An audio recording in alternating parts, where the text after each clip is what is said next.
기도드립니다. 모든 역사를 주관하시고 섭리하시는 하나님 아버지, 오늘 저희들을 주의 전으로 불러주시고 예배하게 하심을 감사합니다. 지금 저희들은 코로나 바이러스 위기 속에 살고 있습니다. 우리의 건강이 위협받고 우리의 가정의 경제와 또 직장과 사업장이 어려움 속에 있습니다.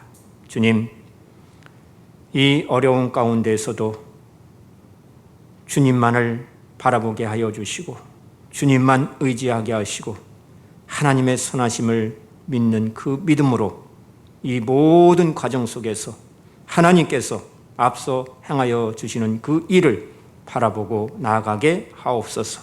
우리에게 주시는 생명의 말씀을 듣게 하여 주시고 우리의 교만은 다 사라지게 하시고 우리를 인도하시는 하나님의 주권만 남게 하여 주시고 코로나19로 인하여서 고통하는 이들과 수고하는 의료진들과 봉사자들에게 신과 지혜를 더하여 주시고 위로하여 주시고 잘 감당할 수 있도록 건강함을 더하여 주시옵소서. 주님, 우리나라의 정치와 경제를 주관하여 주시고 하나님을 경외하는 나라가 되게 하여 주시옵소서. 위정자들과 경제인들이 하나님을 두려워하고 정직하게 일하게 하옵소서.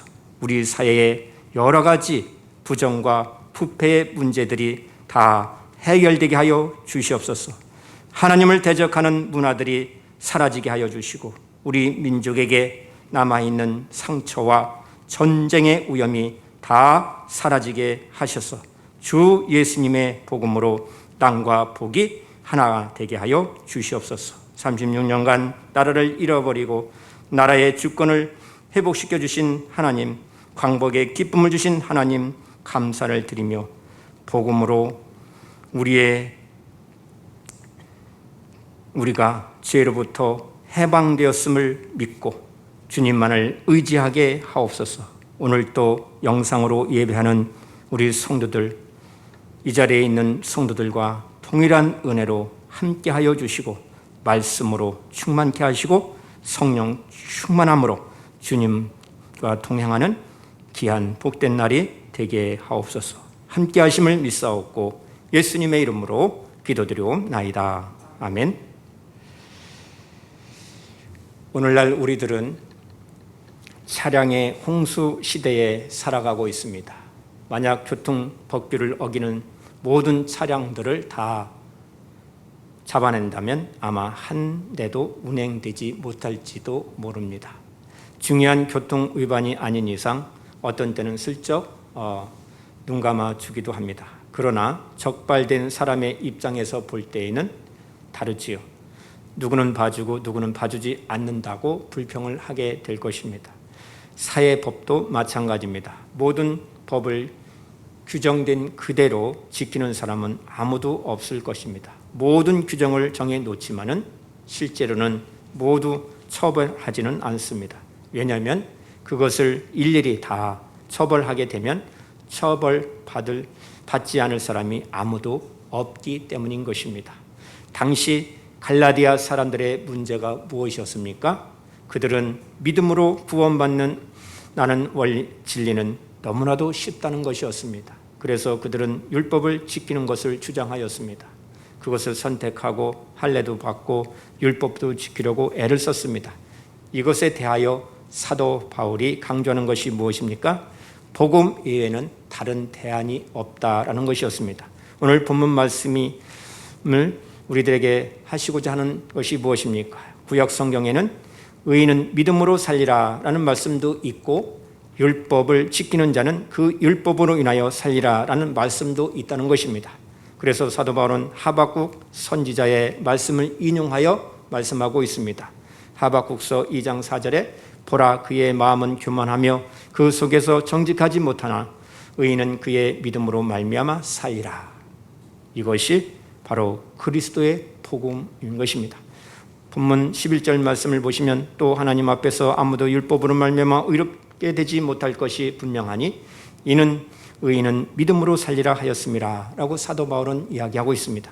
사도 바울은 구원은 믿음을 통해서 받는다라는 사실을 믿는 사람은 아브라함이 누렸던 그 복을 받을 것이라고 8절과 9절에서도 말씀을 하였습니다.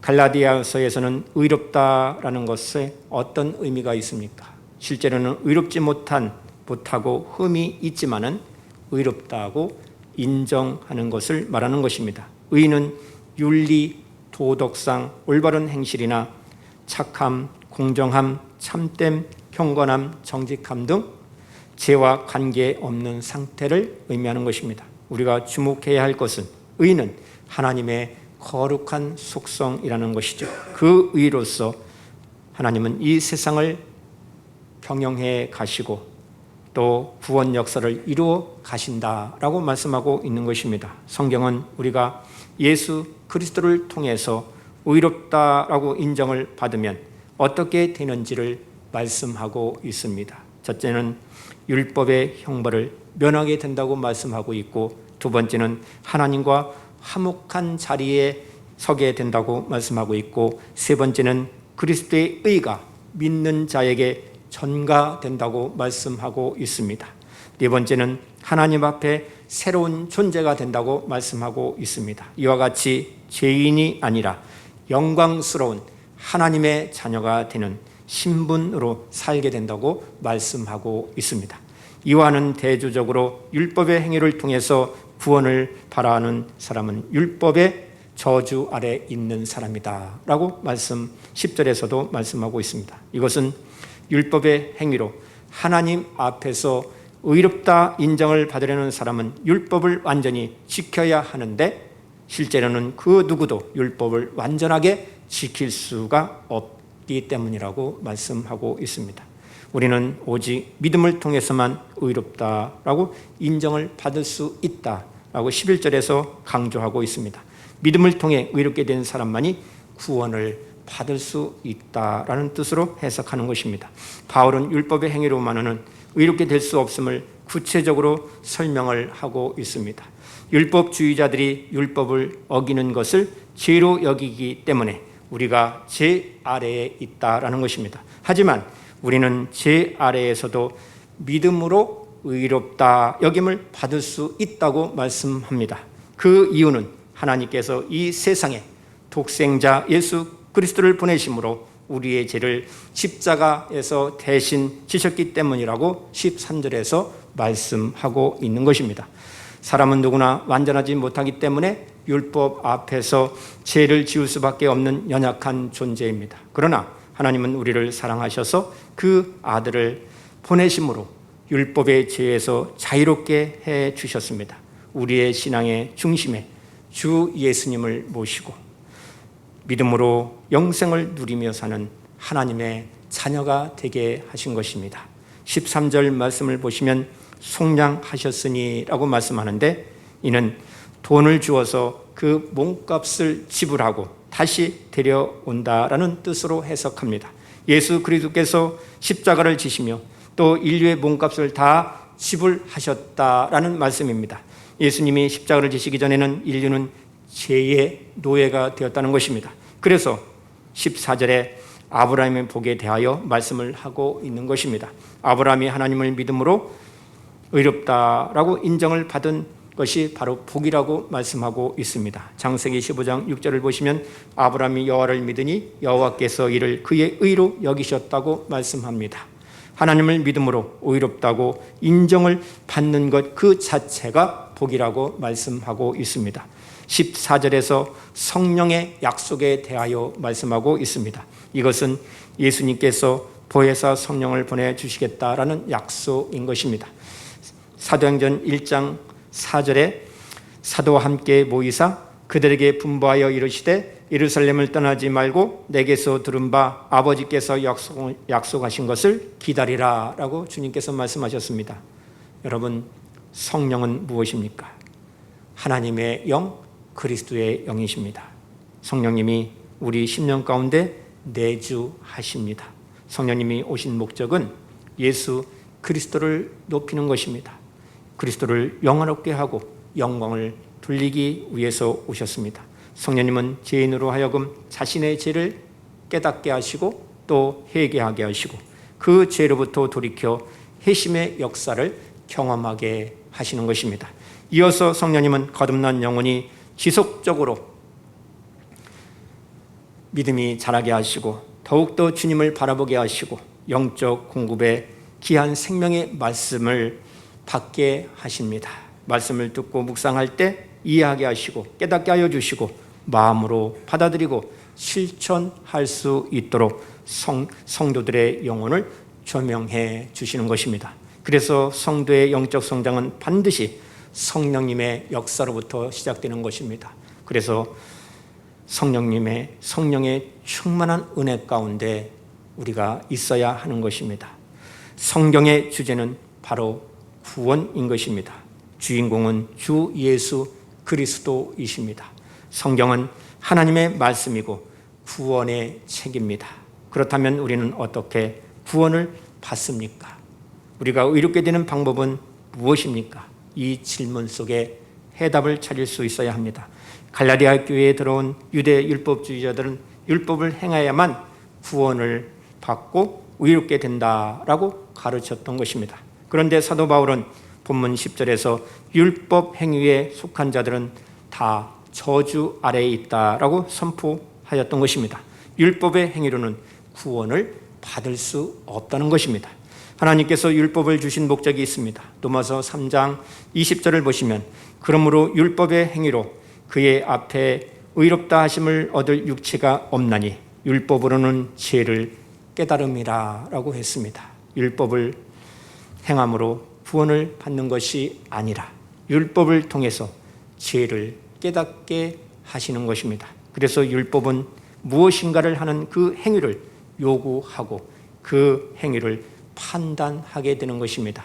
그러나 사람은 율법대로 다 살 수 없는 것입니다. 율법의 행실로서 하나님 앞에 의롭다라고 인정받는 것은 불가능하다고 말씀하고 있습니다. 사람들은 하나님의 말씀대로 살려는 마음을 먹고 노력하는데 잘 안 되는 것입니다. 한계와 절망에 직면하게 됩니다. 내가 참으로 괜찮은 사람인 줄 알았는데 말씀 앞에 서면, 하나님 앞에 서면 나 자신이 얼마나 형편이 없는 사람인지 발견을 하게 되는 것입니다. 그래서 결국 죄인임을 깨닫게 되고 얼마나 내가 연약하고 형편없는 존재인지 알게 되므로 주님 앞에 겸손한 마음으로 서게 되는 것입니다. 믿음의 조상 아브라함도 불가능했습니다. 또 율법을 받아서 하나님으로부터 직접 받아서 기록한 모세도 불가능했습니다. 율법이 요구하는 기준은 인간이 응답하기에 다 불가능한 것이었습니다. 그래서 본문 11절에 또 하나님 앞에서 아무도 율법으로 말미암아 의롭게 되지 못할 것이 분명하니 이는 의인은 믿음으로 살리라 하였음이라 라고 말씀하시는 것입니다. 하나님 앞에 율법을 지키는 선한 행실로 구원을 받을 사람은 아무도 없다는 것입니다. 하나님께서는 율법으로 의롭게 되지 못할 것을 미리 아시고 오직 믿음으로 구원받은 그 길을 제시해 주셨습니다. 구원은 오직 예수님을 믿는 그 믿음으로 받을 수 있습니다.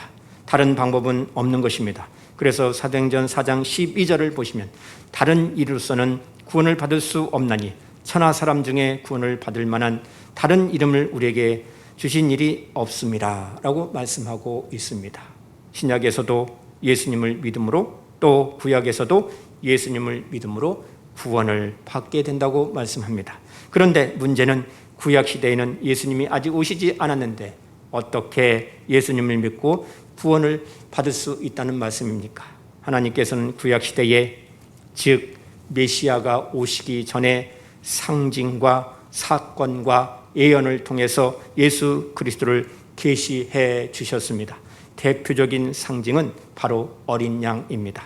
구약의 피제사의 제물로 사용되었던 어린 양은 장차 인류의 제 문제 해결을 위해서 십자가에 못 박혀 피 흘려 죽임당하실 어린 양 예수 그리스도를 상징한 것입니다.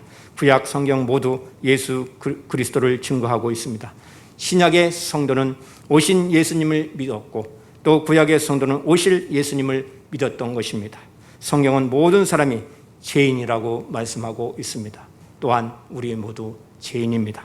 그런데 죄인임을 깨닫는 자가 있고 여전히 나는 죄인이 아니야 착각 속에 사는 자가 있다는 것입니다. 그래서 주님께서 부르실 때에 십자가 앞으로 나아가는 것이 너무나도 소중한 것입니다. 오늘 우리가 부른 찬송가 279장의 가사처럼 인애하신 굳세주여 내가 피오니 죄인 오라 하실 때에 날 부르소서. 주여 주여 내가 피오니 죄인 오라 하실 때에 날 부르소서. 이 고백이 우리 모두의 고백이 되시기를 바랍니다. 죄인이 의롭게 되는 길은 오직 예수님을 믿는 그 믿음밖에 없는 것입니다. 그래서 13절에 그리스도께서 우리를 위하여 저주를 받은 바 되사 율법의 저주에서 우리를 속량하셨으니 기록된 바 나무에 달려 달린 자마다 저주 아래 있는 자라 하였음이라고 말씀하시는 것입니다. 예수님께서는 우리가 받아야 할 그 저주를 우리 대신 받으시고 영원한 멸망 가운데 있는 우리들을 구원해 주셨습니다. 그래서 신명기 21장 23절에 하나님께서 나무에 달린 자는 하나님께 저주받는 자라라고 말씀을 하시는 것입니다. 예수님께서 친히 나무로 만든 십자가에 달리셔서 우리를 율법의 저주에서 건져 주셨습니다. 구원해 주셨습니다. 이 사실을 우리가 마음 가운데 믿고 감사해야 하는 것입니다. 그러므로 우리가 의롭게 되는 방법은 두 가지임을 알아야 합니다. 율법의 의를 완전히 행함으로 의롭게 되든지 아니면은 제사함을 받아 의롭게 되든지 둘 중 하나임을 알아야 되는 것입니다. 하나님께서는 예수 그리스도를 통해 우리의 죄 문제를 해결해 주셨습니다. 그래서 예수님의 십자가 공로를 힘입어서 제사함을 받고 의롭게 되는 것을 하나님의 의라고 말씀하는 것입니다. 우리는 예수 그리스도를 믿음으로 제사함을 받았습니다. 의로워졌습니다. 예수님 말고는 다른 방법이 없는 것입니다. 예수님만이 우리를 구원하실 유일한 주님이십니다. 이 말씀을 우리 마음 가운데 간직하고 율법의 행위가 아니라 예수 그리스도를 믿는 그 믿음에서 구원을 베푸신 하나님의 은혜를 누리고 사는 우리 성도님들이 되시기를 바랍니다. 율법주의에 대해서 생각을 해보아야 합니다. 율법주의란 사람이 하나님을 믿고 구주 예수 그리스도를 믿는 것으로 충분하지 아니하고 하나님의 모든 율법을 행해야 의롭게 되고 완전하게 된다라고 주장을 하였습니다. 또한 율법주의에서는 신자의 신앙생활과 선행이나 봉사의 동기나 목적이 의와 도덕적 완전에 도달하기 위함이라고 그렇게 가르쳤던 것입니다. 그러나 이것은 복음과 배치되는 잘못된 가르침입니다. 구원받은 성도는 경건하고 거룩하고 의로운 생활을 힘쓰고 선한 일을 힘쓰지만 그 동기와 목적은 다른 것입니다. 성도는 그리스도의 십자가의 대속의 은혜로 의롭다함을 받았기 때문에 마땅히 의롭고 선한 삶을 살기를 더욱더 힘쓰는 것입니다. 그래서 사도 바울은 로마서 12장 1절과 2절에 그러므로 형제들아 내가 하나님의 모든 자비하심으로 너희를 권하노니 너희 몸을 하나님이 기뻐하시는 거룩한 산 제사로 드리라. 이는 너희가 드릴 영적 예배니라. 너희는 이 세대를 본받지 말고 오직 마음을 새롭게 함으로 변화를 받아 하나님이 선하시고 기뻐하시고 온전하신 뜻이 무엇인지 분별하도록 하라고 말씀하는 것입니다. 의인은 믿음으로 살리라 라고 말씀했습니다. 여기서 살리라 라고 했는데 바로 실천을 강조하는 것입니다. 율법으로부터 자유를 가르치고 있습니다. 율법주의에 대한 반론은 율법 행위에 속한 자들, 즉 율법을 지켜서 완전케 되려는 자들은 저주 아래 있다라는 사실입니다. 그래서 신명기 27장 26절에 이 율법의 말씀을 실행하지 아니하는 자는 저주를 받을 것이라 할 것이요 모든 백성은 아멘 할지로다 라고 말씀을 하고 있습니다.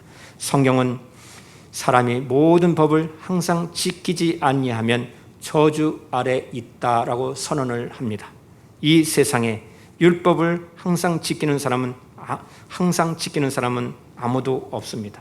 예수님을 믿고 구원 얻은 성도들이라 할지라도 그렇게 할 수 없기 때문에 율법을 지켜 완전하게 되는 자들도 저주 아래 있을 수밖에 없다라고 말씀을 하는 것입니다. 그래서 본문 11절과 12절에서 또 하나님 앞에서 아무도 율법으로 말미암아 의롭게 되지 못할 것이 분명하니 의인은 믿음으로 살리라 하였느니라.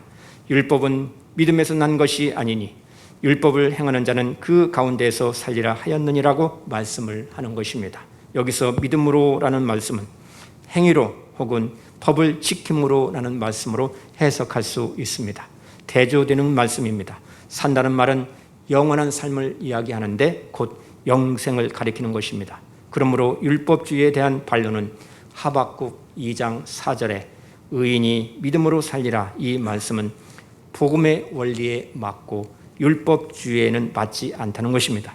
율법은 우리의 믿음과 근원이 다르다고 말씀하고 있습니다. 왜냐하면 레위기 18장 5절에 너희는 내 규례와 법도를 지키라 사람이 이를 행하면 그로 말미암아 살리라 라고 말씀하셨기 때문입니다. 따라서 율법을 행하는 자는 그 율법으로 인해 살 것이나 믿는 자는 그 믿음으로 말미암아 살 것이라고 말씀하시는 것입니다. 대부분 사람들은요, 의인은 오직 하나님의 높으신 섭리와 그 뜻을 믿는 믿음으로 살 수밖에 없다라는 의미로 받아들입니다. 그러나 하박국서의 배경을 알게 되면 이야기가 완전히 달라집니다. 하박국서에서는 하박국 선지자가 하나님에 대하여 가지고 있는 두 가지 강한 불만이 제기되고 있습니다. 당시 하박국 선지자로서 도저히 이해할 수 없는 것이었습니다. 첫 번째는 예루살렘 성 안의 형편이었습니다. 이스라엘은 율법이 지배하는 그러한 나라였습니다. 그러나 실제로는 예루살렘 성 안에서는 율법이 전혀 실행되지 못하고 있는 그러한 실정이었습니다. 하박국 선지자의 불만이 바로 그것이었습니다. 왜 하나님께서는 율법을 강하게 시행하지 않으실까 하는 것이었습니다. 만약 율법을 어기는 자마다 즉시 즉각적으로 처벌하신다면 살 사람이 누가 있겠습니까? 율법을 어겨도 그대로 내버려 두시니까 더 뻔뻔스럽게 죄를 짓고 그 다음에는 다른 사람들도 담대하게 죄를 짓는다라는 것이었습니다. 하박국 선지자는 하나님께 이렇게 하신 그 이유를 전혀 이해가 되지 않았던 것입니다. 그래서 하박국 선지자는 하나님께 대하여 불만을 가지며 기도하게 되었던 것입니다. 두 번째는 바벨론 그 악의 세력인데 하나님께서 무지한 그 악의 세력을 그대로 보고 계셨다라는 것이었습니다. 그 악의 세력이 예루살렘을 삼키도록 가만히 내버려 두셨다고 말씀하는 것입니다. 하나님은 악을 도저히 보지 못하시는 그러한 분이신데, 그런데 하나님께서는 바벨론이라는 그 악의 세력을 내버려 두셨던 것입니다. 그래서 바른 신앙을 가지고 사는 성도들은 하박국 선지자처럼 질문을 하게 되는 것입니다. 하박국 선지자가 나중에 깨달은 것이 무엇입니까? 율법은 느슨하게 시행될 수밖에 없다는 것을 하박국 선지자는 깨닫게 되었습니다. 그 이유는 율법이 액면 그대로 엄격하게 즉각적으로 시행된다면 살아남을 사람이 아무도 없기 때문이었습니다. 율법은 스스로 율법을 사랑하는 자에게 율법이 될 수 있는 것입니다. 하나님께서 보시는 것은 사람의 깊은 내면인 그 영혼입니다. 하나님은 오늘도 우리 안에 있는 우리의 영혼을 다 보고 계십니다. 사람들은 자신 안에 있는 분노의 감정을 대수롭게 여기지 않습니다. 그러나 그 분노의 감정은 결국 밖으로 흘러나올 수밖에 없는 것입니다. 이것은 결국 민족주의나 민족 간의 아주 무서운 원한 관계로 웅집될 수밖에 없는 것입니다. 사랑하는 여러분, 유대인들의 분노를 보십시오. 유대인들은 어느 곳에서나 돈 장사를 아주 잘했습니다. 유대인들은 돈을 빌려주고 갚지 못하면 인정사정 없이 넘겼습니다. 이런 개인적인 감정은 결국 민족 감정으로 발전하게 되었습니다. 어떻게 되었습니까? 수백만의 유대인 학살이라는 대범죄로 역사에 남게 되었습니다. 우리는 어떻습니까? 우리 민족은 일제 36년 식민지 생활 속에서 온갖 불의를 다 겪었습니다. 수많은 사람들이 죄 없이 죽어갔습니다. 또 살아남은 사람들은 평생 억울하고 한 맺힌 그러한 삶을 살아야만 했습니다. 바로 그러한 때에 우리는 해방을 맞이했습니다. 우리 스스로의 힘이 아니라 예수의 도움에 의해서 일본이 패망함으로써 광복의 기쁨을, 해방의 그 자유를 누릴 수 있게 되었던 것입니다. 분명한 것은 불의로부터 이스라엘 민족이 구원을 선물을 받았듯이 우리 민족 또한 불의로부터 해방이라는 선물을 받았습니다. 공의의 하나님은 불의를 당하는 모든 민족의 해방을 원하십니다. 그렇다면 주님을 믿는 우리는 8.15 해방을 어떻게 이해해야 할까요? 그리스도인들은 8.15 해방을 하나님의 은혜라고 고백합니다. 어느 누구도 이러한 고백에 대하여 이의를 제기하는 사람이 없을 것입니다. 그런데 8.15 해방이 하나님의 은혜로 고백되기 위한 한 가지 조건이 분명합니다. 신실하신 하나님, 공의로우신 하나님, 우리를 택하신 구원의 하나님을 오늘 우리가 바로 인식하고 믿고 있느냐, 이 질문을 분명하게 해야 하는 것입니다. 하나님은 우리 민족에게 해방을 선물로 주셨습니다. 이것은 우리 민족이 어떠한 상황 가운데에서라도 하나님을 의지해야만 된다라는 이유가 되는 것입니다. 하나님 말씀대로 사는 삶에서 아무리 힘겨운 일이 가로막혀 있다 할지라도 우리와 함께 하시는 임마누엘 하나님의 그 은혜, 우리를 위해서 새 하늘과 새 땅을 예배해 놓으셨다 하신 그 약속을 지키는 신실하신 하나님을 신뢰하면서 경외하면서 어떠한 어려움 속에서도 인내하고 기쁨 속에서 살아갈 수 있어야 하는 것입니다. 그러나 8.15 해방이 진정 하나님의 선물로 인식되고 또 증거되기 위해서 여호와 하나님은 오직 한 가지만을 원하신다는 사실을 우리는 반드시 기억해야 합니다. 우리에게 해방을 주신 하나님은 하나님으로 예수 그리스도를 참된 구주로 우리가 인정하고 믿으며 우리 모든 삶 속에서 오직 여호와만을 참 하나님으로 인정하는 하나님을 경외하는 신앙이 우리에게 반드시 있어야 한다는 사실입니다. 이러한 말씀으로 오늘 본문 13절에 그리스도께서 우리를 위해 저주를 받으신 바 되사 율법의 저주에서 우리를 속량하셨으니 기록된 바 나무에 달린 자마다 저주 아래에 있는 자라 하였음이라. 이 말씀의 핵심은 한마디로 율법주의의 오류는 예수 그리스도께서 우리를 율법의 저주에서 속량하셨다라는 이 사실을 인식하지 못한 데에서 유대주의자들은 받아주었던 것입니다. 그리스도 속죄 사역은 역사적입니다. 객관적인 것입니다. 대리적인 것입니다. 완전한 사역인 것입니다. 그리스도께서 이루신 의는 완전한 의인 것입니다. 그래서 사도 바울은 로마서 10장 4절에 그리스도는 모든 믿는 자에게 의를 이루기 위하여 율법의 마침이 되셨다라고 말씀하고 있습니다. 그러므로 오늘날 우리가 예수님을 믿음으로 받는 의는 완전한 의요 곧 도덕적 완전이며 거기에 무엇이 첨가될 수 없는 것입니다. 우리의 그리스도의 의 안에서 우리 성도들은 율법의 속박과 그 저주와 죄의 공포로부터 자유를 누리게 되었음을 감사해야 하는 것입니다. 본문 13절을 보시면 이는 그리스도 예수 안에서 아브라함의 복이 이방인에게 미치게 하고 또 우리로 하여금 믿음으로 말미암아 성령의 약속을 받게 하려 함이라 라고 말씀합니다. 이 말씀은 그리스도의 속죄의 그 결과를 두 가지로 표현을 하고 있습니다. 첫째는 아브라함의 복입니다. 그것은 믿음으로 의롭다 하심을 얻는 것을 가리키는 것입니다. 아브라함은 하나님을 믿었습니다.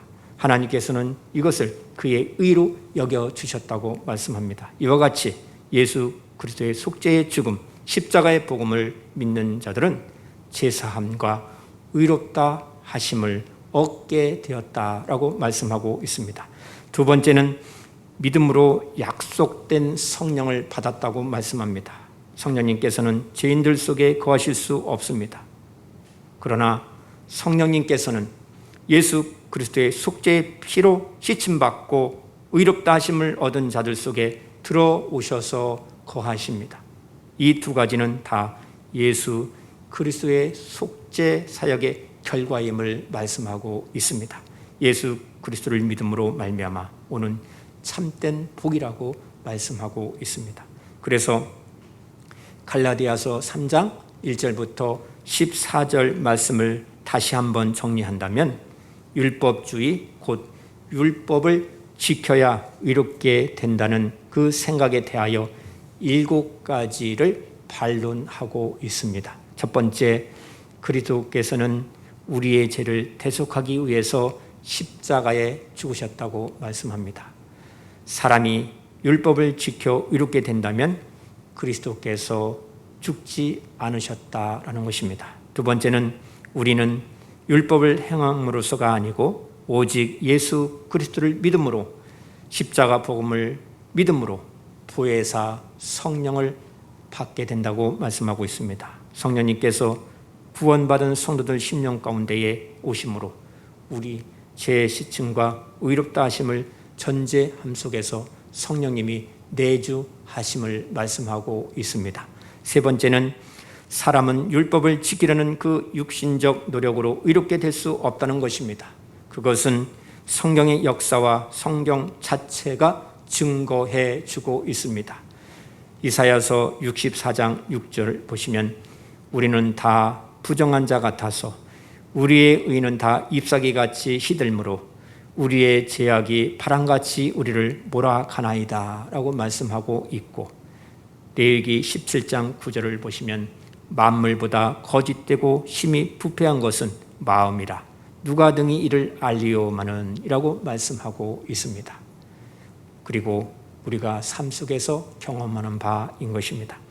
네 번째는요, 하나님께서 초대교회에 성령님의 기적들을 베푸신 것을 신자들이 율법을 지킬 때가 아니라 단지 예수님을 믿을 때에 그러한 성령님의 역사와 기적을 보게 하셨다라는 사실입니다. 사도행전 3장 16절을 보시면 그 이름을 믿음으로 그 이름이 너희가 보고 아는 이 사람을 성하게 하였나니 예수로 말미암아 난 믿음이 너희 모든 사람 앞에서 이같이 완전히 낫게 하였느니라고 말씀하고 있습니다. 다섯 번째는 아브라함은 행위로서가 아니고 믿음으로 의롭다 하심을 얻었다고 말씀하고 있습니다. 창세기 15장 6절에 아브라함이 여호와를 믿으니 여호와께서 이를 그의 의로 여기시고 라고 말씀하고 있습니다. 여섯 번째, 율법을 지켜 의롭게 되려는 자들은 저주 아래 있다라고 말씀합니다. 왜냐하면 모든 율법을 항상 지키지 않는 자는 저주 아래 있다라고 성경이 말씀하시기 때문입니다. 신명기 27장 26절을 보시면 이 율법의 말씀을 실행하지 아니하는 자는 저주를 받을 것이라 할 것이요 모든 백성은 아멘 할지니라 라고 말씀하고 있습니다. 일곱 번째, 성경은 의인이 믿음으로 말미암아 살리라 예언하였습니다. 하박국서 2장 4절에 보라 그의 마음은 교만하며 그 속에서 정직하지 못하나 의인은 그의 믿음으로 말미암아 살리라 라고 말씀합니다. 그래서 율법주의 곧 율법을 지켜 의롭게 되려는 생각은 명백하게 잘못된 가르침입니다. 그러므로 우리는 율법을 지켜 의롭게 되려는 생각을 버려야 합니다. 우리의 불완전한 행위를 의지하지 말고 오직 죄인들의 유일한 구원주 예수 그리스도를 믿음으로 얻는 그 의 안에 생활해야 하는 것입니다. 이것이 바로 하나님의 뜻입니다. 이것이 바로 하나님께 주신 은혜임을 사도 바울을 통하여서 우리들에게 가르쳐주고 있는 것입니다. 우리는 그리스도의 의로 만족하며 살아야 합니다. 주님의 의 안에서 자유와 기쁨과 평강을 누려야 합니다. 우리는 주님 안에서 날마다 기쁨으로 신앙생활을 하고 의롭고 선한 삶을 추구하면서 주님께서 주신 귀한 사명, 믿음으로 실천하는 저와 여러분들 되셔야 합니다. 하나님께서 독생자 예수 그리스도를 통해서 마련해 주신 하나님의 의를 믿는 그 순간에 의롭다함을 얻는다라고 말씀하고 있습니다. 그것을 또한 중생이요 거듭남이라고 말씀하고 있는 것입니다. 중요한 것은 믿느냐 믿지 않느냐 차별이 있을 뿐인 것입니다. 그러므로 하나님께서는 사도 바울을 통하여서 결론적으로 이렇게 말씀하시는 것입니다. 그럼에도 불구하고 할례를 행하고 율법을 지킴으로 복을 받을 줄 생각하느냐? 복을 받기는커녕 도리어 저주를 받게 될 것이다 라고 경고의 말씀을 하시는 것입니다. 사랑하는 성도 여러분, 우리 성도님들이 믿음으로 살 수 있는 근거가 무엇입니까? 그리스도께서 나를 위해서 십자가에 달려 죽으시고 우리 죄를 대신하는 제사를 하나님께 드려주셨기 때문이라고 우리는 믿음의 눈으로 볼 수 있어야 합니다. 그래서 우리는 십자가를 생각할 때마다 주님의 고난을 생각하게 되는 것입니다. 우리는 복음의 시대를 살아가고 있습니다. 그런데 사람들이 양극단으로 나뉘어졌습니다. 어떤 사람은 죄에 대하여 해방되었기 때문에 두려움 없이 자기가 하고 싶은 대로 살아가고 있습니다. 그러나 그 사람은 속고 있는 것입니다. 왜냐하면 믿음으로 의롭다함을 얻는 것은 그것이 목적이 아니기 때문인 것입니다. 믿음으로 의롭다함을 받았다면 이제부터는 죄로부터 자유함을 받았지만 그 죄를 용납해서는 아니 된다는 것입니다. 하나님께서 심판하실 때에 악한 자는 극단적인 악으로 또 선한 자는 극단적인 선함으로 그 믿음으로 말미암아 살았는지 보시기 때문인 것입니다. 그래서 우리는 늘 성령의 약속을 받고 살아야 하는 것입니다. 그래서 오직 그리스도의 십자가 부혈로 그 복음이 온 세상에 전파되도록 우리는 더욱더 힘써야 하는 것입니다. 하박국 선지자가 내다본 것은 결국 성령이 오셔서 사람의 마음이 바뀌기 전에는 율법은 아무 소용이 없다는 것을 깨닫게 되었던 것입니다. 주 예수님의 보혈과 하나님이 보내신 성령이 없으면 인간은 소망이 없는 것입니다. 율법을 주신 목적은 죄를 깨닫게 하는 것입니다. 우리가 할 수 있는 것은 하나님의 뜻을 찾아서 그 의를 찾아서 복음의 자유를 선포하는 것입니다.